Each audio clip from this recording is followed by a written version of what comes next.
गुरुर्ब्रह्मा गुरुर्विष्णुः गुरुर्देवो महेश्वरः गुरुर्साक्षात्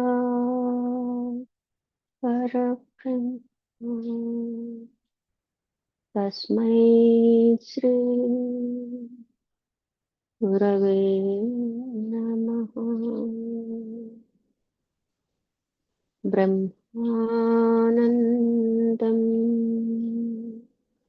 परमसुखदं केवलं ज्ञानमूर्तिं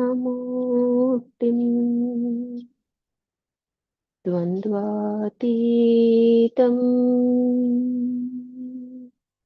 गगनसदृशं तत्त्वमस्यादिलक्ष्यम्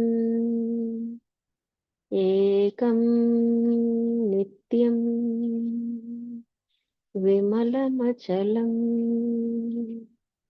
सर्वधी साक्षिभूतम् भावातीतं त्रिगुणरहितं सद्गुरुं तं नमामि।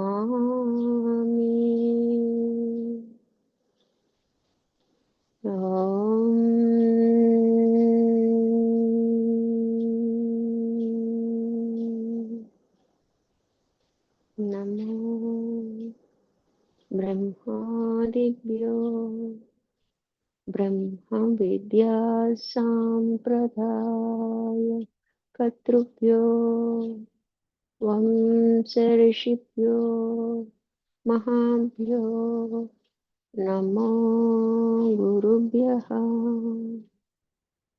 सर्वोपप्लवरहित प्रज्ञानघन प्रत्यगतो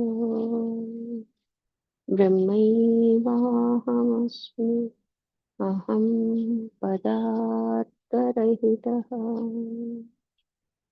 सदाशिवसमारम्भा व्यासशङ्करमध्यमाम् अस्मदाचार्यपर्यन्ताम् वन्दे गुरुपरम्पराम्।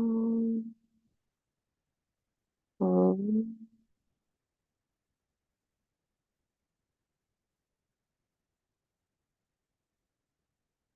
सहनावतु सहनौ भुनक्तु सह वीर्यं करवावहै तेजस्विनावधीतमस्तु मा विद्विषावहै। ॐ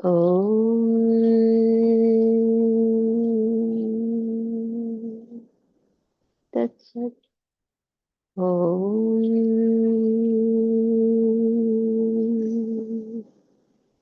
शान्ति शान्ति शान्तिः। हरिः ओम श्री गुरुभ्यो नमः। हरिः ओम।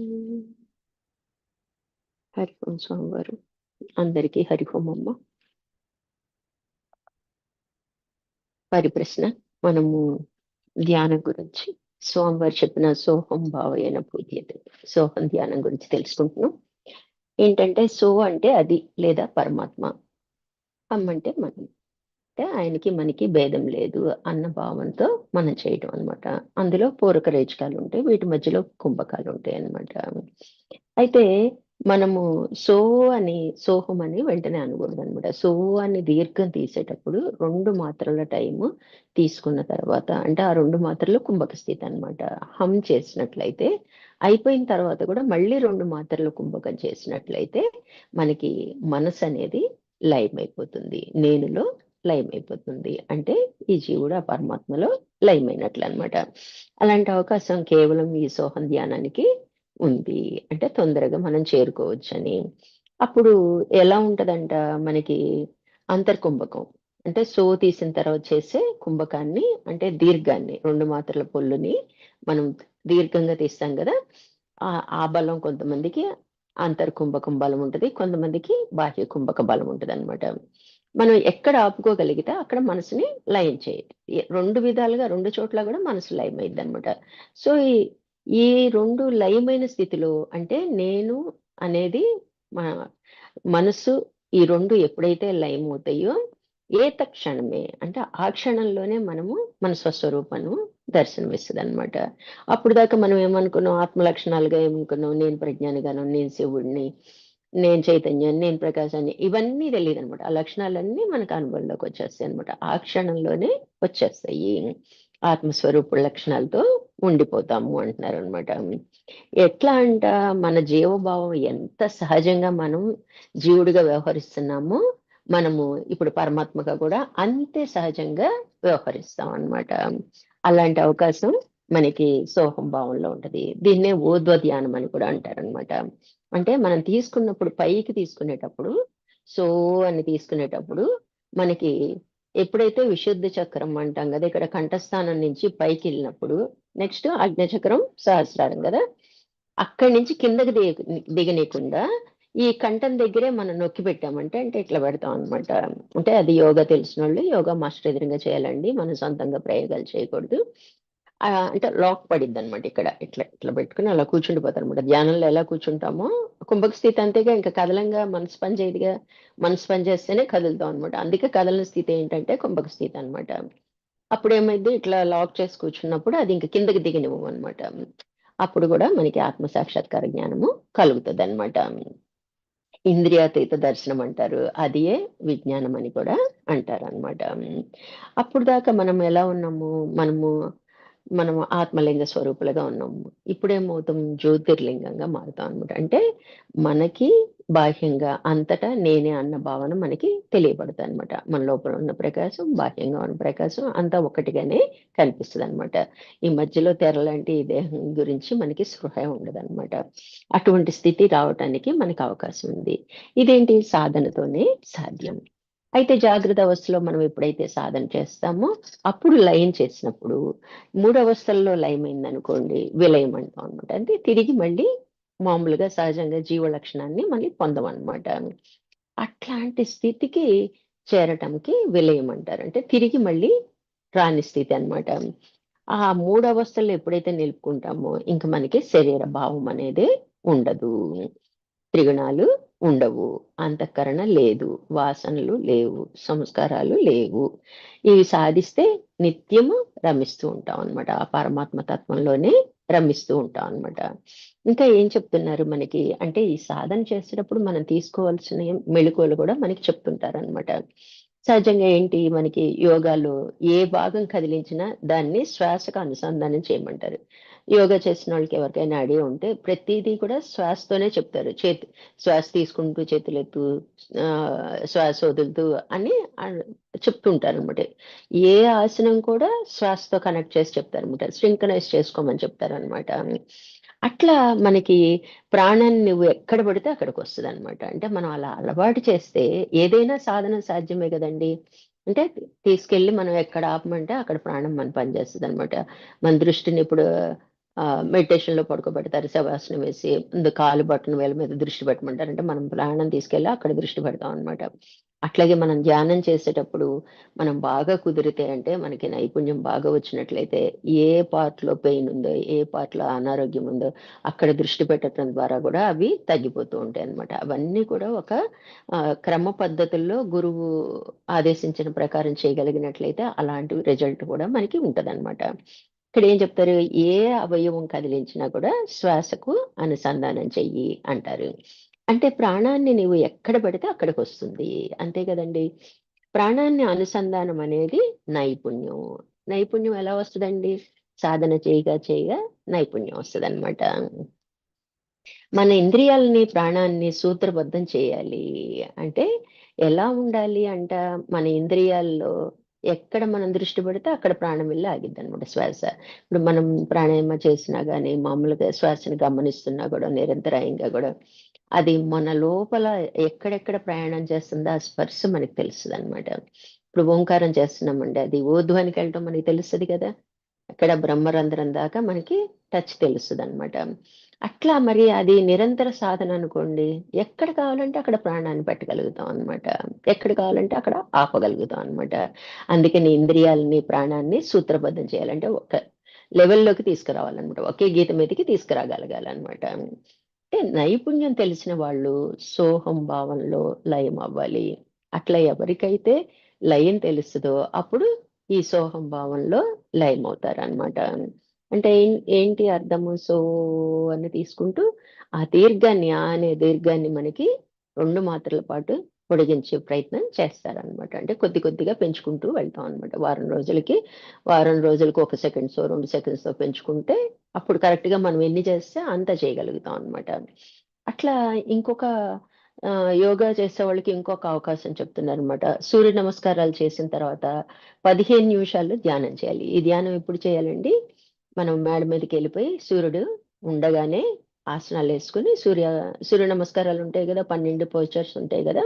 వాటినేసుకొని ఆ తర్వాత 15 మినిట్స్ సోహం ధ్యానం చేసినట్లయితే సోహం భావన సులువుగా కుదిరిపోతుంది. అంటే వాటికి కనెక్ట్ ఉంటదనమాట. ఇమ్మీడియేట్ రిజల్ట్ మనకి వచ్చేస్తదనమాట. చాలా ఈజీ అన్నమాట. స్వామివారు చెప్తున్నారు చాలా ఈజీ ఇలాగా అని. వెంటనే మనసు లయమైన స్థితికి వచ్చేస్తుంది. అంటే ఆసనాలు చేసి ఆసనాలన్నీ కూడా శ్వాసతోనే చేస్తారండి. తీసుకుంటూ, వదులుతూ, తీసుకుంటూ, వదులుతూ చేస్తారనమాట. అంటే పూర్తిగా మన ఆధీనంలోకి వస్తదనమాట. అప్పుడు సోహం చేసినప్పుడు అన్నప్పుడు ఆ దీర్ఘం ఎంతసేపైనా తీయగలిగే అవకాశం ఉంటది. దానికి తోడు సూర్య భగవానుడి శక్తి మనకుంటదిగా, దాన్ని సవితా శక్తి అంటారనమాట. అది మనం 12 నామాలతో మనం ఆసనాలేస్తామండి. ఆ శక్తి మనము అందుకోవటానికి అవకాశం ఉంటది. అంటే ఎంతమంది చేస్తారండి ఆ టయానికి? ఏదో యోగా సెంటర్స్‌కెళ్ళి చేయటం అనేది నేర్చుకోవటం, ఏదో మన ఎక్సర్సైజ్ లాగా చేసేసామనమాట. ఆసనాలను గూడా ఎక్సర్సైజ్ లాగా మన శరీరం తగ్గటానికో, ఆరోగ్యానికో తప్ప మన ముక్తికనేది ఎప్పుడూ ఆలోచించలేదు. కాబట్టి ఎవరికైనా అవకాశం ఉన్నోళ్ళు ఇలా మేడ మీదకెళ్ళి సూర్యుడు ఉండంగా ఆసనాలు వేసి, ఈ ధ్యానం 15 మినిట్సే, ఎక్కువ గూడా కాదండి. 15 నిమిషాలు ధ్యానంతోనే మనం ఆ స్థితికి చేరుకోవచ్చని స్వామివారు చెప్తున్నారు. మనస్సు లయమైన స్థితికి వెళ్ళిపోతాడు. ఒక్కసారి లయమయ్యాక మళ్ళీ కిందకి దిగనివ్వరు అలవాటు అయితే. ఎప్పుడైతే అలవాటైతే ఎక్కడ కావాలంటే అక్కడ ఉంచడం అలవాటయిపోయిందండి ప్రాణశక్తిని, శ్వాసని. ఇంకెందుకు దిగనిస్తాడు? నువ్వు అక్కడే ఉండు అని ఆజ్ఞాచక్రం దగ్గర ఆపేస్తాం. మహా అయితే సహస్రానికెళ్ళదు. మళ్ళీ దిగితే ఆజ్ఞ. ఎందుకంటే విశుద్ధం దాకా ఇంకా రానివ్వం గదా! మనం లాక్ చేసి ఉంచేస్తాం గదా! అట్లా మనకి క్రిందకి దిగనివ్వరు అలవాటైతే. ఈ సోహం అనే ఉపదేశం కానీ, సాధన కానీ చాలా విలువైన సాధన. చూడండి ఎంత ఈజీగా మనం సాధించొచ్చో చెప్తున్నారనమాట. ఇంతకన్నా విలువైంది ఇంకొకటి లేదు అని మనకి చెప్తున్నారు. దత్తాత్రేయులు వారు కృతయుగ కాలంలో బోధించిన జీవన్ముక్త గీతలో ఇది ఉందండి.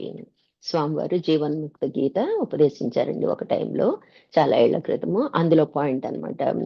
అది ఎవరిది అంటే దత్తాత్రేయులు వారు చెప్పిన జీవన్ముక్త గీత అన్నమాట. వాళ్ళకి కావాల్సిన లక్షణాలు, ఏ రకంగా జీవన్ముక్త స్థితికెళ్తారు, మనకి అవన్నీ అందులో ఈ సోహం భావం ఒకటి మనకి ఉందన్నమాట. సూర్యుని అందున్న సవితా శక్తి ఈ సోహం భావంలో ముడిపడి ఉంది. మనం 12 నామాల్లో ఈ సవితా శక్తి ఓం సవిత సవ్ ఓం సవిత నమః, సవిత్రే నమః అని ఒక మంత్రం ఉంటదన్నమాట 12 మంత్రాల్లో. ఆ శక్తిని అందుకునే కెపాసిటీ ఇలా చేసిన వాళ్ళకి వస్తుందన్నమాట. సూర్యుని అందున్న సవితా శక్తి ఈ సోహం భావనలో ముడిపడి ఉంటుంది. ఈ సోహం భావన ఎవరైతే నిలబెట్టుకుంటారో వారికి సవితా శక్తి సహాయం చేస్తుంది. మనం ప్రయత్నించి ప్రాణశక్తిని కూడగట్టుకోవటానికి ఈ సవితా శక్తి యాడ్ అయిద్దనమాట. అప్పుడు ఎక్కువ మనం పొందగలుగుతాం అనమాట.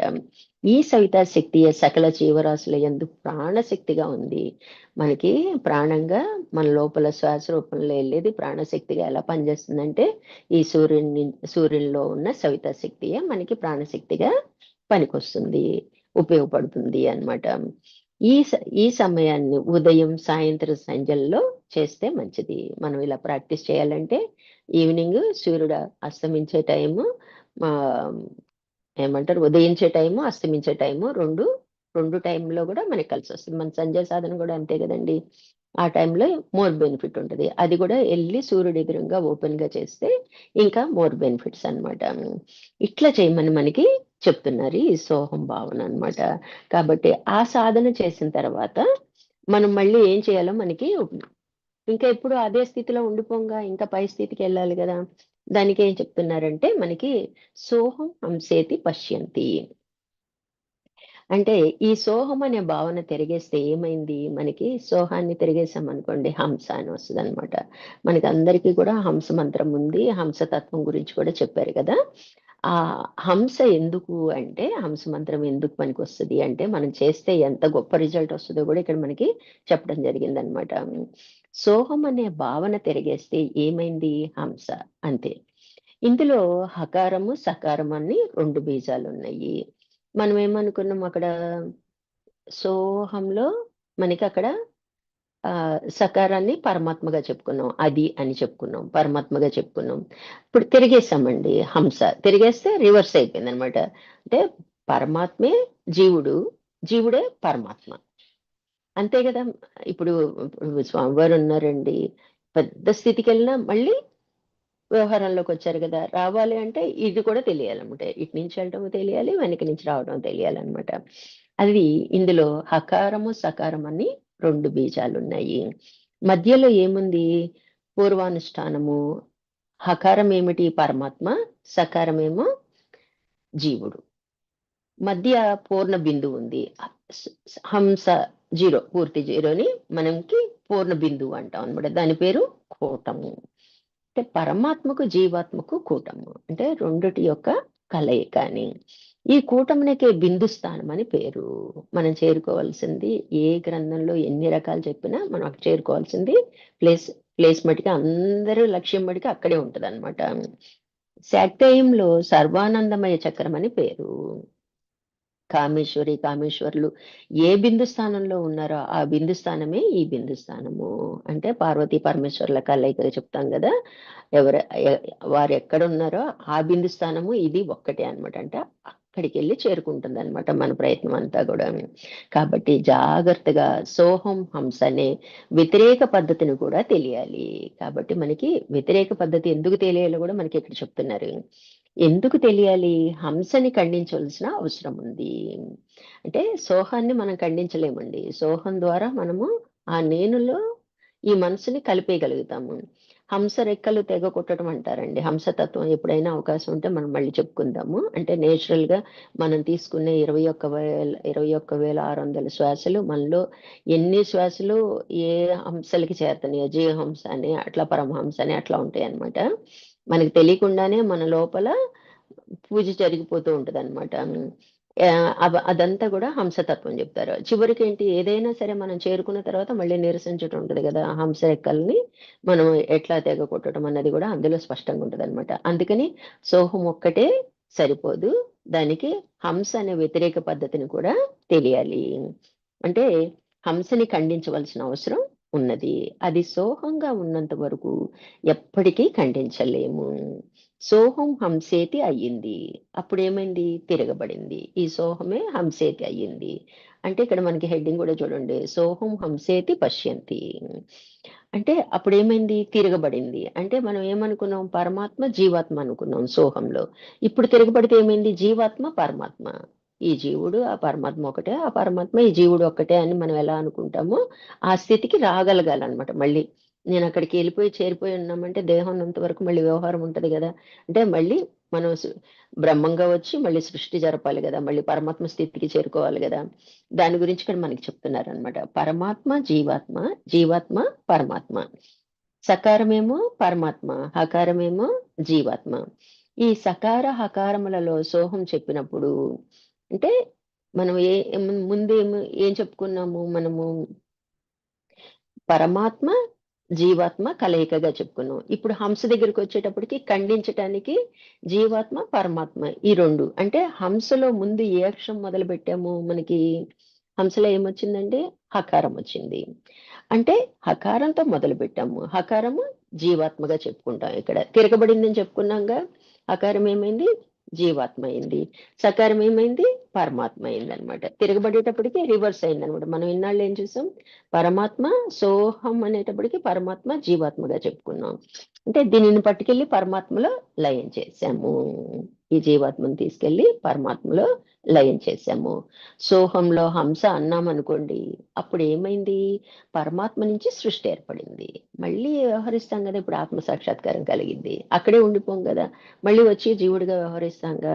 అట్లాగే ఆ స్థితికి వెళ్ళాక, జీవన్ముక్త స్థితికి వెళ్ళాక మళ్ళీ పరమాత్మ దగ్గర మళ్ళీ సృష్టి మొదలు పెట్టాలిగా. మళ్ళీ సృష్టి జరగాలంటే, అంటే ఇక్కడ ఎప్పుడైతే ఈ హంసని ఖండించటానికి హంసని వాడుకున్నాము అంటే తిరగబడింది.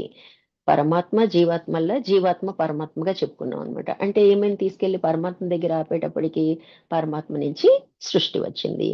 మీకిచ్చిన హంస మంత్ర ఉపదేశం ఉన్న వాళ్ళు ఇక్కడి వరకు చేరవచ్చండి. ఇంతకన్నా మహద్భాగ్యం ఉంటదండి మన మంత్రానికి. ఎప్పుడైతే మనం హంస మంత్రాన్ని ఎప్పటి వరకు ఈ రిజల్ట్ పొందే వరకు మనం సాధన చేయాలన్నమాట. 11 సార్లు చేస్తే సరిపోతుందా అంటే కాదనమాట. అది అయ్యే వరకు, దాని ఫలితం వచ్చే వరకు చెయ్యాల్సిందే అన్నమాట. ఈ అనుభవాన్ని పొందవచ్చు. ఎవరైతే ఈ హంసని ఖండించి దాటారో, అంటే పరమవుతారో, వారందరూ ఎవరు? పరమహంసలు. అంటే రామకృష్ణ పరమహంస స్థితికి వెళ్ళిపోతాం అన్నమాట. పరమహంస జీవన్ముక్తుడు కాబట్టి అట్టి జ్ఞాన దర్శనం సోహం హంసేతి పశ్యంతి జీవన్ముక్త ఉచ్యతే. జీవన్ముక్త స్థితికి చేరుకోవటం జరిగిద్ది అనమాట.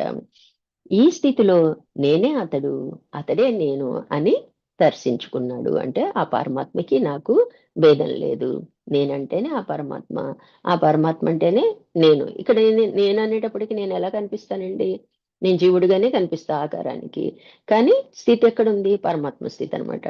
నేనంటేనే ఆయన, ఆయనంటేనే నేను. అంటే ఆయన చెప్పేవాళ్ళు రామకృష్ణ పరమహంస గారు. ఆ దేవత మీద ఒక ఫ్లేవర్ వేస్తే ఆవిడకి నాకు భేదం లేదని ఆయనకి స్పష్టత అయింది. ఆవిడకి ఒక ఫ్లేవర్ వేస్తే ఆయన నెత్తి మీద ఒక ఫ్లేవర్ వేస్తే మనం ఏమనుకునేవాళ్ళు? జనాలందరూ పిచ్చోడు పిచ్చోడు అనుకునేవాళ్ళు అనమాట. కానీ ఏంటి, ఆయనకి నాకు భేదం లేదు కాబట్టి ఇక్కడ ఉన్నది ఆయనే, అక్కడ ఉన్నది. ఎందుకంటే దేహధారణ అయ్యాను కాబట్టి నేను ఈ రూపంలో ఉన్నాను, కానీ నేను పరమాత్మనే. ఎదురుగా ఉన్నది పరమాత్మ అన్నమాట. అతనే నేను, నేనే అతను అన్న భావానికి చేరుకుంటాడనమాట. ఈ స్థితిలో నేనే అతడు, అతడే నేను అని దర్శించుచున్నాడు.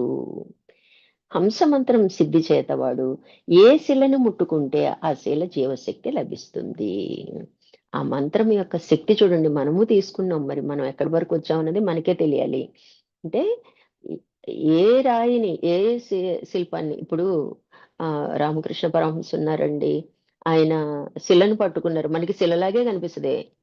కాళికామాత ఎలా కనిపిస్తది? శిలలాగే కనిపిస్తది. అతనికి ఎలా కనిపిస్తది? మామూలు రూపం వస్తది. అంటే జీవశక్తి వచ్చేస్తది. అందులో కదలిక వచ్చేస్తదనమాట. అంటే ఈ మంత్రం తీసుకున్నోళ్ళు సిద్ధి పొందితే ఎలా అంటే, ఏ శిలను ముట్టుకుంటే ఆ శిలకు జీవశక్తి లభిస్తుంది. అటువంటి వాళ్ళకే ప్రతిష్ఠకి పిలుస్తారు. మనకి శివశక్తి స్వామిని అని పిలిచారు చూడండి మన ఎదురుంగానే. మనకి శివలింగం ఇట్లా మన కళ్ళ ముందే ఆయన నీళ్లు చిలకరించారు. ఆహ్, ఒక ప్రకాశవంతమైన శివలింగం ఏర్పడింది. అంటే ఆ శిలను పట్టుకుంటే వాళ్ళు సృష్టించగలుగుతారనమాట. అంటే ప్రతిష్ఠకు, విగ్రహ ప్రతిష్ఠకు ఇప్పుడు కళ్ళయి క్లోజ్ చేసి ఉంచుతారు. ఆ శక్తి వాళ్ళే తట్టుకోగలుగుతారనమాట. డైరెక్ట్‌గా మనము ఓపెన్ చేసి చూడలేమనమాట. అట్లాంటి పవరు ప్రతిష్ఠకి పిలుస్తారు అలాంటి వాళ్ళననమాట. అద్వయ దర్శనం అంటారు. అలా పొందగలిగినప్పుడు నీకు హంసమంత్ర శక్తి కలిగిందని అర్థము. అంటే ఎక్కడ ఏ శిల్పాన్ని చూసినా ఆ రూపాన్ని వాళ్ళు జీవశక్తిని ఇవ్వగలుగుతారనమాట. అంటే అందులో ఉన్న జీవశక్తిని దర్శించగలుగుతారనమాట. అంటే ప్రతిష్ఠకి పిలుస్తారు. అద్వై దర్శనం అంటారు. అలా పొందగలిగినప్పుడు నీకు హంసమంత్రం సిద్ధించిందని అర్థము.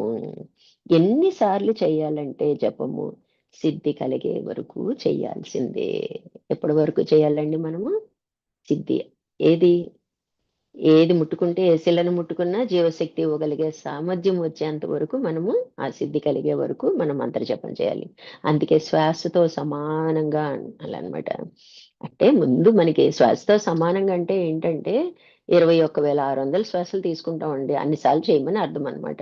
మనం ఏమనుకుంటున్నామంటే మొదట్లో ప్రాక్టీస్ కోసం తీసుకుంటూ ఒక వాక్యం, వదులుతూ ఒక వాక్యం, అలా సాధన కోసం అంటే మర్చిపోకుండా చేస్తామని అలా చెప్తారనమాట. శ్వాసతో సమానంగా అంటే ఏంటి అర్థం? మనం రోజుకి ఎన్ని శ్వాసలు తీసుకుంటాం అన్నిసార్లు ఆ మంత్రాన్ని చరించాల్సిందే. అంటే పొందగలిగినప్పుడు నీకు హంస మంత్రము సిద్ధి కలుగుతుంది అని అర్థము. ఎన్నిసార్లు చేయాలంటే జపము సిద్ధి కలిగేంత వరకు? బ్రహ్మ విద్వరిష్ఠుడైన వానికి కర్తవ్యం ఏ దేవాలయానికి వెళ్ళినా అక్కడున్న దేవతామూర్తులను సజీవ మూర్తులుగా శక్తివంతులుగా చేసే కర్తవ్యం అతనుకుంది. ఏ దేవాలయంకి వెళ్ళినా కూడా ఇప్పుడు మనం అంటామండి, ప్రతి చిన్న గుడి అయినా సరే ప్రతిష్టకి మహానుభావులను పిలుస్తారు. అంటే వాళ్ళు ఇక్కడ మనకు అర్థమవుతుందిగా జీవశక్తి ఇస్తారని. అది కాకుండా ఇంకా పెద్ద పెద్ద క్షేత్రాలు ఉంటాయి. అంటే ఎంతో మంది తపఫలం ఇప్పుడు మన విగ్రహ ప్రతిష్ఠ కూడా మనం రోజు మంత్రం చదవాలి అంటే మనం ఏదో లెక్కకి కాదండి. అంత భక్తిగా చదవాలనమాట. అయి అక్కడ మనం ధారపోస్తామనమాట ఆ శక్తిని. అట్లా మహాత్ములు ఇంకెంత శక్తిని ధారపోస్తారు. అందుకే ఆ గుడి మహిముంది. అక్కడికెళ్తే అనుకున్నయి నెరవేరుతాయి అంటే అక్కడ అంత పాజిటివ్ వైబ్రేషన్స్ ఉంటాయన్నమాట. అంత దైవీ శక్తి అక్కడ అంత ఉంటదనమాట.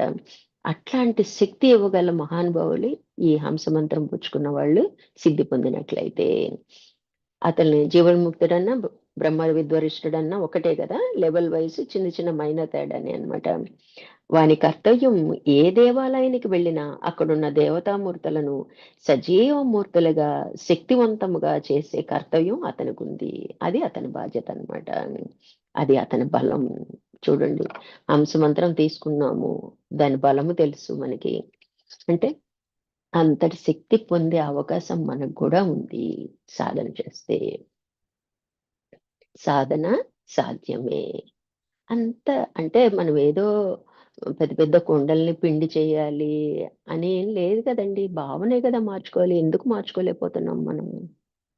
మనకి మనమే నిరంతరం ఆలోచన చేయాలనమాట. నేనెందుకు చేయలేకపోతున్నాను? నేనెందుకు చేయలేకపోతున్నాను? చేయాల్సిందే. చేయాల్సిందే. మనకి మనకే హిప్నోటైజ్ చేసుకోవాలనమాట. మనకి మనకే మనము చెప్పుకోవాలనమాట. చెప్పగా అప్పుడు మనసు యాక్సెప్ట్ చేస్తదనమాట. ఒక్కసారి మనసు మన వైపు తిప్పామంటే ఏది చెప్తే అదే. మనం దాని చిత్తంలో మనం ఏం చేస్తామండి, ఒక ఆలోచన పడేస్తాం. పొద్దున్నే ఏదో ఎవరో వస్తున్నారు. లేతే చాలా రోజుల తర్వాత ఎవరో బంధువులొస్తున్నారు. టైం తెలుసు వాళ్ళు ఏ టైంకొస్తారు. ఈలోపు మనం ఆలాపనగా చూస్తుంటాం అనమాట. వచ్చారా? గేట్ దగ్గర శబ్దమైందా? చూస్తుంటాం. అంటే చిత్తంలో ఒక ఆలోచన పడేసామంటే దాని పనేంటి? నిరంతరాయంగా ఆ చింతనే చేస్తుంటదనమాట. దాన్ని మనం ఆత్మచింతన, బ్రహ్మచింతన పెట్టామనుకోండి, అప్పుడు అది కూడా చేస్తదనమాట. అక్కడ ఆ పెట్టే వరకే మనం దాని మీద కాన్సంట్రేట్ చేయాలి. ఒకసారి దానికి అప్పచెప్పాక దాని పని అదే చూసుకుంటదనమాట. అట్లా చేస్తే తప్ప మనము సాధించలేమండి. కాబట్టి మనం ఎప్పటికప్పుడు పట్టుదలగా ఇంకా, ఇంకా ఈజీ చూడండి, మన స్వామివారు ఇంకా ఈజీగా ఇంత తేలిగ్గా చేసేస్తారు. ఒక్క 15 నిమిషాలు సూర్యుడు ఎదురుంగా ఒక 15 నిమిషాలు మన సూర్య నమస్కారాలు 3 రౌండ్స్ అండి. 3 టైమ్స్ ఏస్తే 12 3 సార్లేస్తే మనకి ఒక 15 మినిట్స్, 20 మినిట్స్ పడుతుంది. మిగతా 15 మినిట్స్ ధ్యానం చేశామనుకోండి, పైకెళ్ళిపోయి మేడ మీద కూర్చొని సూర్యుడు ఎదురుంగా. చాలా తేలికని చెప్తున్నారు స్వామివారు.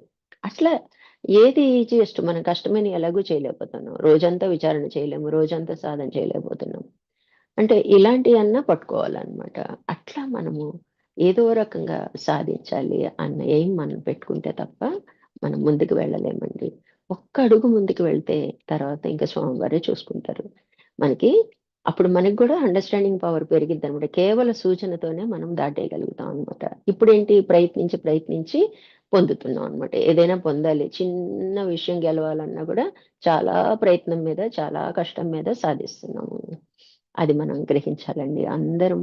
మనము ఇంకా అదే అంటారనమాట మనకి, గురువుకేదో చేయక్కర్లేదు. ఆయన నిరాశపరచొద్దు. రోజు రోజుకి ఎవ్వరు దాటట్లేదు. అందరూ అక్కడే ఉన్నారు. అలా అంటే మనం గురుతత్వంలో చదువుకున్నాం. గురువుని నిరాశపరచొద్దు అని. అందుకని మనం కాస్త మేలుకోవాలండి. మన ప్రయత్నము కొంచెం వేగతరం చేయాలనమాట. అందరం పెద్దయిపోతున్నాం. వేగతరం చేయకపోతే అంటే క్షణము అవేర్‌నెస్ ఉండాలనమాట. దేని పట్ల? ఆత్మ పట్ల అనమాట. నిరంతరం దాన్నే భావన చేస్తూ, దాని గురించి ఆలోచిస్తూ, దాన్ని దాటాలి అని దానికి అనుగుణంగా వ్యవహరిస్తూ, మన ఆలోచనే కదండీ! మన చేతల్లో గూడా అదే కనిపించాలనమాట. అదే గదా సాధనంటే. అలా చేస్తే తప్ప మనము ఈ స్థితికి రాలేమండి. అంటే మొదటి మంత్రంలోనే ఎంత గొప్ప స్థితికెళ్తామో చూడండి. అది మనం గ్రహించి మనం ప్రయత్నం చేయాలండి. హరి ఓం అండి.